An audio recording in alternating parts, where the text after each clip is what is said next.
ரபி, நீர் கடவுளிடமிருந்து வந்த போதகர் என்பதை நாங்கள் அறிவோம். கடவுள் தம்மோடு இருந்தாலன்றி நீர் செய்யும் இவ்வரும் அடையாளங்களை யாரும் செய்ய இயலாது. மறுபடியும் பிறந்தாலன்றி எவரும் இறையாட்சியை காண இயலாது என மிக உறுதியாக உமக்கு சொல்லுகிறேன். வயதானபின் ஒருவர் எப்படி பிறக்க முடியும்?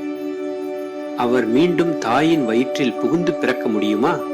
ஒருவர் தண்ணீராலும் தூய ஆவியாலும் பிறந்தாலன்றி இறையாட்சிக்கு உட்பட இயலாது என்று மிக உறுதியாக உமக்கு சொல்கிறேன். மனிதரால் பிறப்பவர் மனித இயல்பை உடையவர், தூய ஆவியால் பிறப்பவர் தூய ஆவியின் இயல்பை உடையவர்.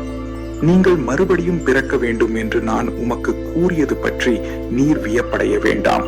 காற்று விரும்பிய திசையில் வீசுகிறது, அதன் ஓசை உமக்கு கேட்கிறது, ஆனால் அது எங்கிருந்து வருகிறது என்றும் எங்கு செல்கிறது என்றும் உமக்கு தெரியாது. தூய ஆவியால் பிறந்த அனைவருக்கும் இது பொருந்தும். இது எப்படி நிகழ முடியும்?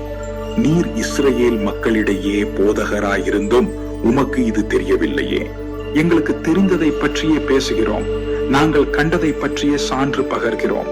எனினும் எங்கள் சான்றை நீங்கள் ஏற்றுக்கொள்வதில்லை என உறுதியாக உமக்கு சொல்கிறேன். மண்ணுலகு சார்ந்தவை பற்றி நான் உங்களுக்கு சொன்னதை நீங்கள் நம்பவில்லை என்றால் விண்ணுலகு சார்ந்தவை பற்றி சொல்லும் போது எப்படி நம்ப போகிறீர்கள்?